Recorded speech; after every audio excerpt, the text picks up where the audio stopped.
বহুল আলোচিত জুলাই জাতীয় সনদ 2025-এর চূড়ান্ত খসড়া রাজনৈতিক দলগুলোর কাছে এরই মধ্যে পাঠিয়েছে জাতীয় ঐকমত্য কমিশন।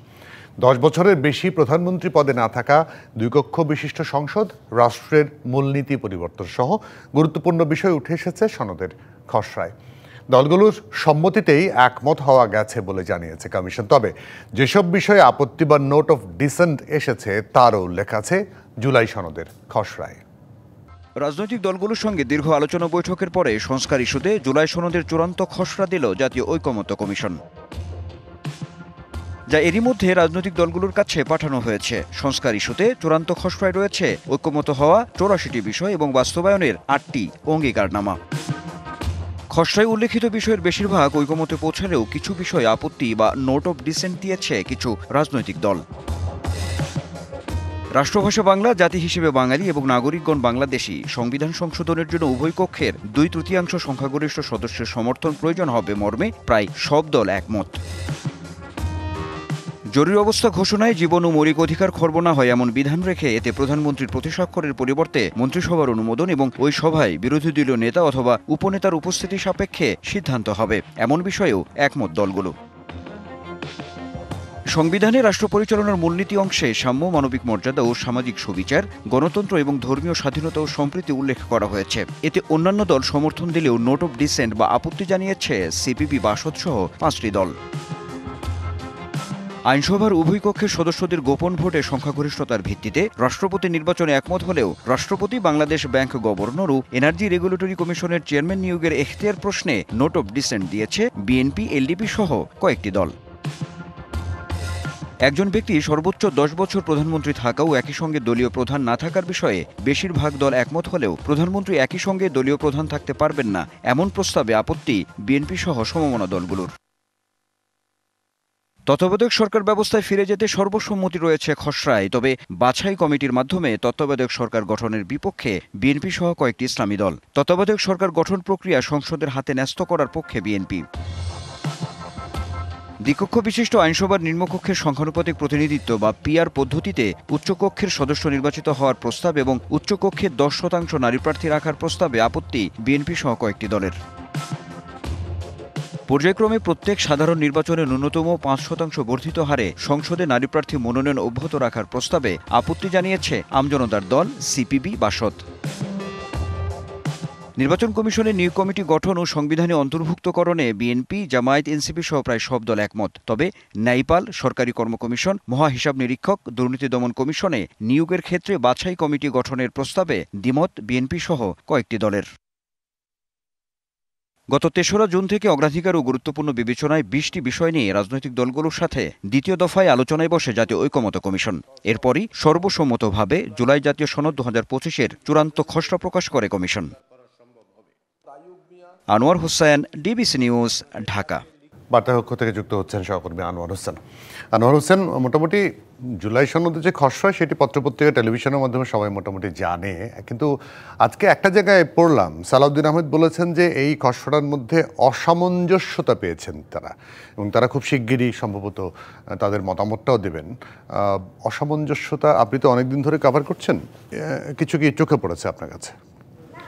জুয়েল, সেটি যেমন আপনি বলছিলেন, রাজনৈতিক দল বিশেষ করে বিএনপির পক্ষ থেকে বিএনপির স্থায়ী কমিটির সদস্য সালাউদ্দিন আহমেদ তিনি একটি তাৎক্ষণিক প্রতিক্রিয়া দিয়েছেন। অসামঞ্জস্যতা তিনি বলেছেন। তো রাজনৈতিক দলগুলো আসলে মূলত 20 তারিখের মধ্যেই তাদের যে মতামতগুলো রয়েছে, চূড়ান্ত যে খসড়াটি পাওয়া গেল জুলাই সনদের জাতীয় ঐকমত্য কমিশনের কাছ থেকে, সেটির একটি প্রত্যুত্তর তারা দেবেন। এখন অসামঞ্জস্যতাপূর্ণ যেটি আসলে বলা হচ্ছে, এটা রাজনৈতিক দলের পক্ষ থেকে বা রাজনৈতিক একটি বক্তব্য, সেই জায়গাটি হয়তো আছে।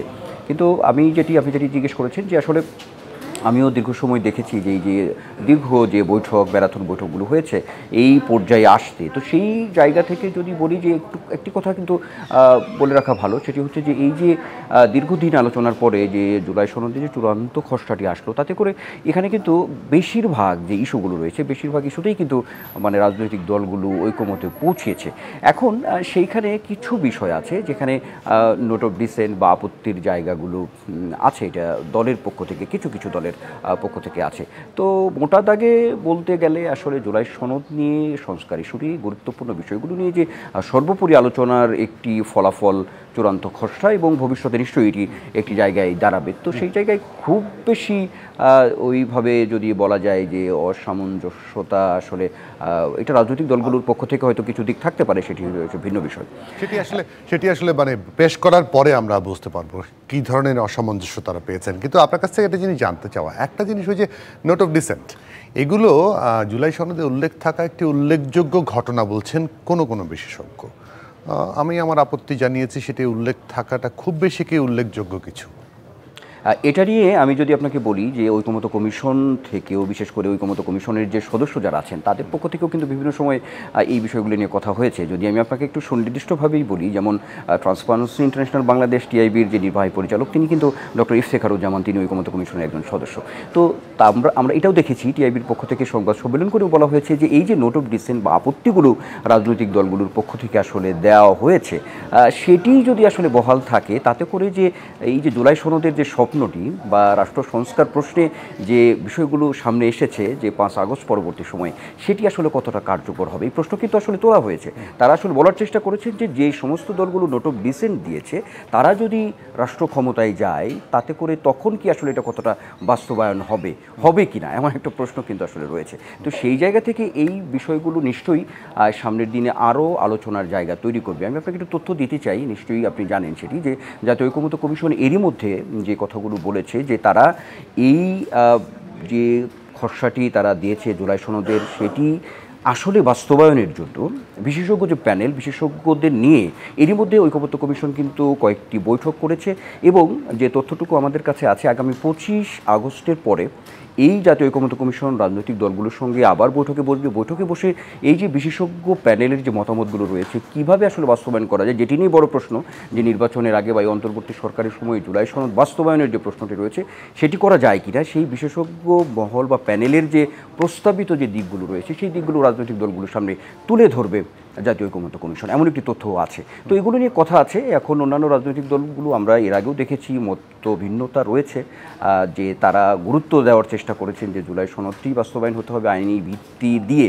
এটা আমরা দেখেছি জামায়াত, এনসিপি সহ কিছু দল তারা বলেছে। আবার মোটা দাগে বিএনপি সহ সমান দলগুলো বলার চেষ্টা করেছে যে এই সনদ আগামী যে নির্বাচন হবে, সংসদ নির্বাচন, সেই নির্বাচনে যে দল ক্ষমতায় আসবে, সরকার গঠন করবে, তারা এটি বাস্তবায়নের জন্য বাস্তবায়ন করবে, তারা ম্যান্ডেট নিয়ে তারা আসবে, এমন একটি কিছু যুক্তি আছে। এখন এই যুক্তিগুলোর মধ্যেও যে বিষয়গুলো পরিষ্কার হওয়া খুব দরকার, সেই জরুরি বিষয়গুলো সামনে ঐকমত্য কমিশন সামনে নিয়ে আসবে, এমনটা তো আমরা বলতেই পারি। জি, আমরা আশায় থাকলাম। আনোয়ার হোসেন, অনেক ধন্যবাদ আপনাকে।